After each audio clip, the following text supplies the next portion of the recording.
Hello, my name is Brian Ernell. I'm the Precision Nutrient Management and Extension Specialist for Oklahoma State University. Part of my program evaluates nutrient products, nutrient stabilizers, things that are there to make our nutrients more efficient and utilized easier or better within the production system. And we have a lot of products on the market. And there's very few things that you'll see that the university academics support. There's a lot of products out there we don't. And so it was posed to me a while back is, why do you always throw out these new and exciting products or say that they don't work or you don't immediately support them?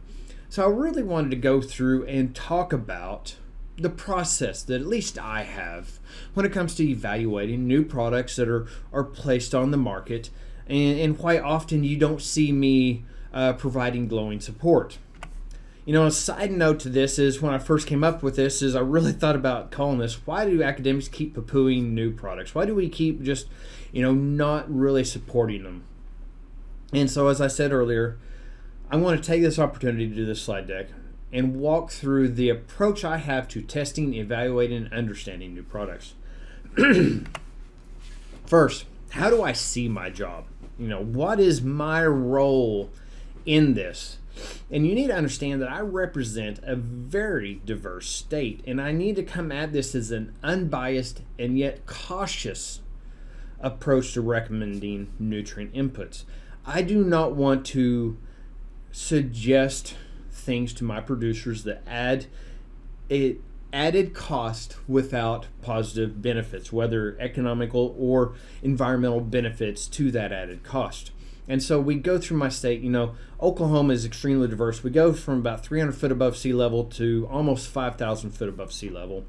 We go to very low rainfall, so we're talking, sub 12 inches of rainfall a year out in our high plains, the Panhandle, up to 60 inches of rainfall. So very diverse. We have all cropping systems in here. And so really looking at this.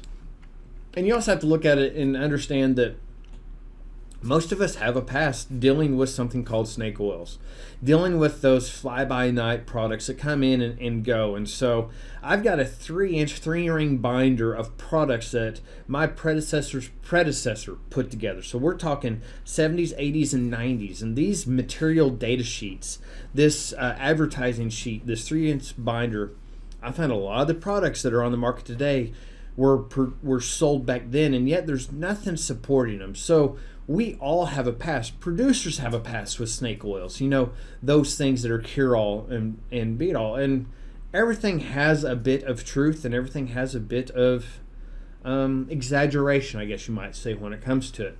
And so when I look at any product, I'm not going to go out and say a product is snake oil or it's not right off the bat. I spend time looking at it. And so, the first thing I do is I get a label and I read the labels and I look at what makes up this product and I look at the historic research going back. There's some products that I can find that were tested in the 60s, some approaches that were evaluated in the 50s. Really do a thorough research. But you also have to test and represent adequately. And so that's why I do a significant number of on-farm trials and in-field trials to really get my hands on products and see how the crop responds. But no matter the amount of times I put it in a field, trials have to be conducted properly and designed properly to answer the questions or address the marketing promises. The trials have to be designed in a certain way, and it takes a little bit of understanding about what is promised to design a trial properly. Trials must be replicated and analyzed properly. And you hear a lot of the times banging against us about why we have small plot replicated. We do small plot replicated studies so we can control the variables. And this will come in. I want a small plot so I understand all the variables that are happening in my area, the soil's environment. And so I can understand the responses based upon those small variables. Side-by-sides are great if analyzed properly with proper replication of time and space and site years. So there's a time and place for everything. Single side-by-side doesn't work, but side-by-sides can be analyzed properly and we can gain a lot from it. And here's the key too.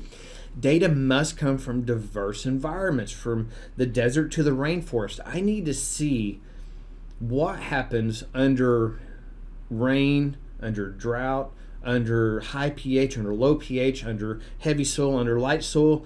All those aspects of the environment can influence how a product responds to the environment, how the microbial organisms respond. And so I really need to see it under multiple locations and years to really get a handle on things. So when we look at testing and representing accurately, I'll be the first to say there are errors on both sides. I have seen academics do it wrong, and I've seen research scientists fail when it becomes establishing protocols. Now, this is failure on my approach. You got to understand, there is a bit of art when it comes to the development of a protocol and the way that it's tested, in that you've got to be a little bit creative in how you look at things and understand how things are done and analyze. So this is my take in saying that there are errors. That's my take, that there's errors. Okay, Brian's thoughts. So when I'm testing a product, nitrogen or any product in stabilized testing, I think there's a lot of errors that come into that, is because researchers and research scientists always test. So let's say I'm doing an MBPT product. I know those products well, but I'm testing it at 100% yield goal. So my yield goal is 60 or 70 bushel of wheat. I'm going to put down 120 pounds of nitrogen on those plots and add an MBPT. The error in that is that there is very little probability that the crop actually needed 120 pounds. We will not in field see an impact of a stabilizer or a product if we're testing at 100% yield goal, because the crop never needs that. I'm growing 60 and 70 bushel wheat on my research plots annually. That is the low end yield that I'm producing, and I'm growing it at 90 to 100 pounds of N max, which means if I test at 120 pounds, I will not see the difference between a stabilized product and a non-stabilized or safen product unless I have massive losses. So if you're testing something that stabilizes NP or K or any of our nutrients, we really need to be under optimum to best see the influence or impact of that stabilizer. So I don't even look at, I don't count a lot of the tests that are looking at a product tested at 100% yield goal, because you may not see the small influences. If I'm able to save or protect 10% of my nitrogen, I'm not going to see that if I'm 20% over fertilizer rate. Testing at unequal nutrient levels, this goes at all. So the safen products, these products, I don't want to see 100% yield goal tested against 2 gallons of a product. It's not. I want to see equivalent pounds of nutrient tested across each other, and this goes in both ways.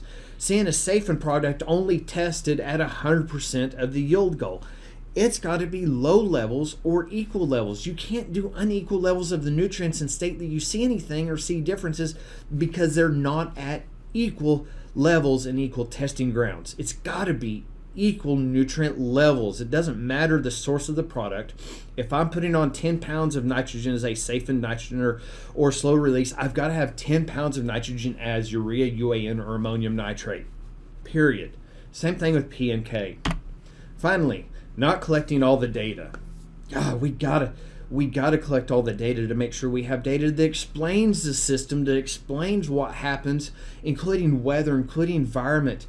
I don't see a difference, even though I do everything right and it shakes out at the end, but I forget to mention that I had a rust come in or a freeze. We got to have full data collection and solely relying upon the stats. If I have 20 site years, and this is something that academics can fall upon very easily, I have 20 site years of research and no site year was statistically different, I might say that that product has no impact. But if I'm looking at it honestly and I see, while there's no statistical difference, but I have 20 site years and I have the same trend resulting across every site year, but it's just under statistical difference, I've got to give credit to that and say that there is something there, and I got to move beyond statistics as a recommendation tool and say, you know what, there is a real trend in this data, and we have to acknowledge that irregardless of the statistics. Now, if I only have 1 or 2 site years, I'm falling heavily on statistics.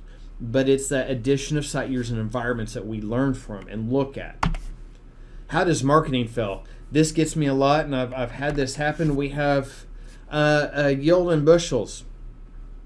We have an unfertilized check. We have 50% of the nitrogen. We have 100%. We have these analysis here, and this is the true data set, but then marketing comes out and you provide this. This is why some of the academics are jaded, because I've had my own data turned against me and focused in on just 2 products. So we look at this, we have 5 bushels, and this is all stuff, 5 bushels and $30 increase due to 2 pints of Mike's Magic over Joe's, a comparison. And when reality, the unfertilized check yielded greater.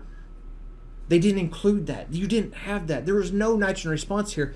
That difference from 72 to 75 or 72 to 77 bushel was nothing more than environmental and research error. There's just an error in that location that have 5 bushel error. It was all the same, non-responsive. This stuff happens. Then we have this. We also have the fuzzy, the media full of fuzzy math. We have a really nice stand. We have, and I look at this and I show my students this, and I'm not trying to pick on the company that did this, but this is what happens. We have stand count, we have yield, stand count is here, yield is here, and this is the average of 1 replications. Well, I look at this and I start looking at the data itself. Let's ignore that it's average 1 replications. Even if I had multiple replications, I would not report to the 10th of a bushel, just due to the fact that there is errors in the research method. Same way as stand count. I wouldn't report to I would report and I'd round it to the thousandth of stand if I had 4 replications by site year. But they're still reporting this with the average of 1 replication, and see that yield, irregardless, we go from 36.5 to 41. That could easily be an error alone within 4 reps, and this is a single rep. So, the math is fuzzy once it gets out there. This is where we start breaking down, and I want you to understand as a researcher how we say a lot of things about statistics sometimes and analyze and dig in, and we say things and we may not explain them well enough. But you hear all the time alpha 0.05, 95 percentile. We look at this stuff. We say all the time a p-value or alpha. Well, what does that truly mean? So it goes back to the significance level, which is denoted by alpha, the probability of rejecting the null. And I'll get to the rejecting the null in a little bit. So let's not worry about that. But for the example of significance of alpha 0.05, which is what we do, means that if we say it's a significant at an alpha 0.05, that we're saying that we are saying that there is a difference there, but there's a risk that there's not a difference at 5%. So we say product A has a significant difference at alpha 0.05. We're still saying we're not 100% confident, but there's only a 5% chance that it's not significant. Yes, we could do this at 90%, saying there's a 10% chance that it's not significant, or even lower, and accept more error in the opportunity to say that there's a difference when it's not. But this is what it means, that we're at alpha 0.05, we're taking a 5% chance or a risk that what we're saying may not be true, because there's outliers. Now let's go into the null, because I think this is something that we don't teach our grad students well enough, that we don't do enough of imparting this information to the graduate students when they come out. The null hypothesis overview.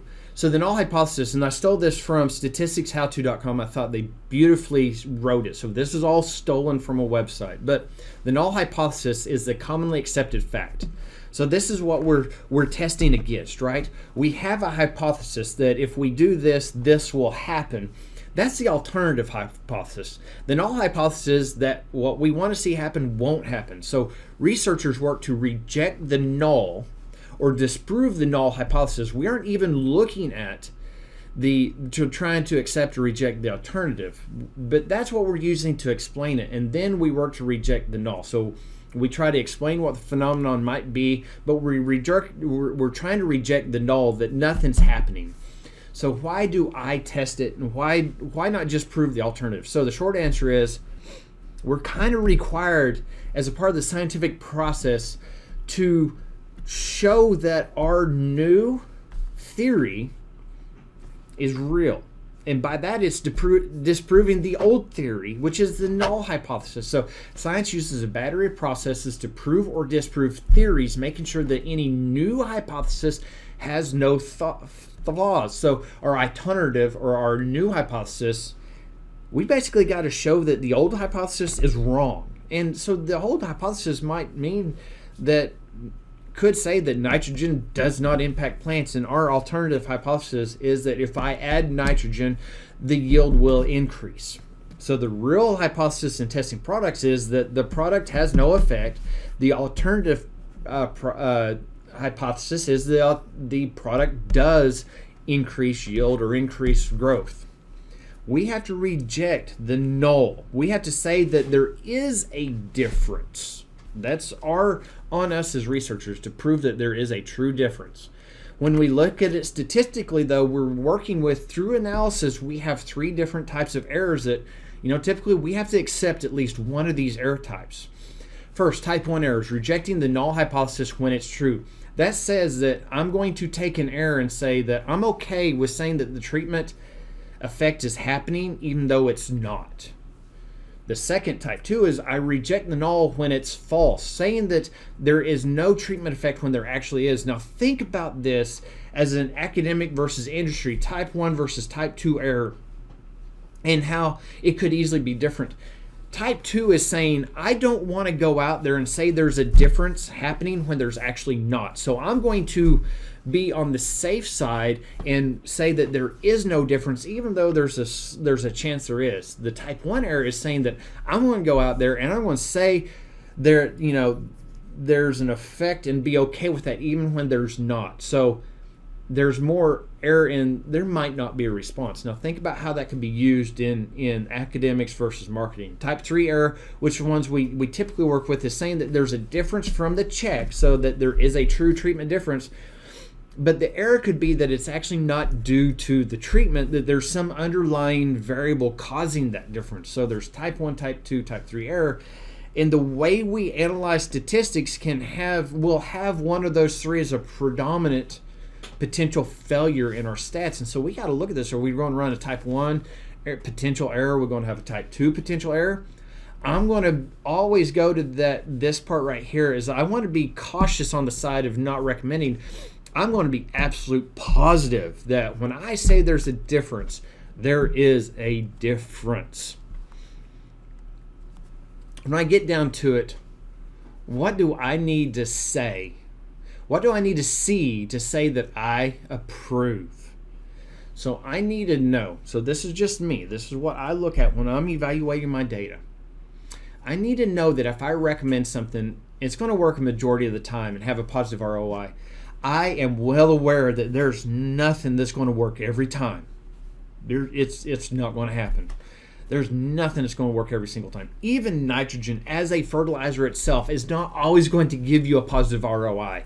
And I understand that. But I need to know and understand that if I make a recommendation, that the producers that implement this or the consultants that implement this are going to win the majority of the time. That they can go to Vegas and bet on that. And not win every time, but the majority of the time. The product does not have to work in every scenario. I understand that. All right? But I need to know and I need to understand when to expect success or when to expect failure. Or at least failure is not that it makes it worse, but failure is meaning that you don't get a return on investment. I know certain times to do things and not do things. I need to understand that. I need to understand when I should recommend and when I should not, because there's not a 100% guarantee on anything. If the mechanism is known and understood, my job is easier. If I understand the science behind the mechanism of what's happening, I understand MBPT and the science behind it. I understand I understand a lot of different things, nitrification inhibitors, urease inhibitors, and I can tell you when they're going to work and when they're not going to work. That makes my job easier. If the process of what's happening or the mechanisms of what's happening isn't understood, it's harder for me to make a recommendation without really good data in the field. So there's a lot of stuff out there that is showing to work right now, but the mechanism under it working isn't understood. It makes me much more hesitant, and I need more data to support it or not. So the mechanistic approach, or the mechanisms of what's happening, is really important for me to understand. Finally, the worst thing that I could actually get into, and so this isn't what I need to say, this is what makes my job hard, is when I get a product that it's a coin flip of whether I'm going to see a positive return, or it's a coin flip of whether I can reject that null hypothesis. And I can't tell you why or when. I've come across things like this where I know something's happening, but I cannot give you a prediction of when or where it's going to happen. And it truly felt like it was a coin flip on whether or not it was going to do something. Those are hard for me, and those I tend to stay away from. I will acknowledge something happens, but I'm not going to recommend it because I don't understand when and where to expect a positive or neutral response. And expecting a positive or neutral response is important. I appreciate you watching this video. I will tell you that on my website, which is the OSUMPK.com, or I'm sorry, it's actually okstate.mpk.edu, has a PDF of an old lit review on products, and we're going to be updating that and working on that in the near future. So I've actually gone through a lot of the lit review back to the 70s and 80s and looked at these products that are available, and basically gave a check mark positive or neutral on these different products. And I give where, because it's important to know, am I comparing what's going to happen in Oklahoma wheat production to potato research in Idaho, or am I looking at something done in Kansas in wheat? The regionality is important. The environment's important. The soil's important. Any information, any questions, please feel free to reach out to me on my email or any of my social media, OSU MPK. Google that and you'll find me. I appreciate your time.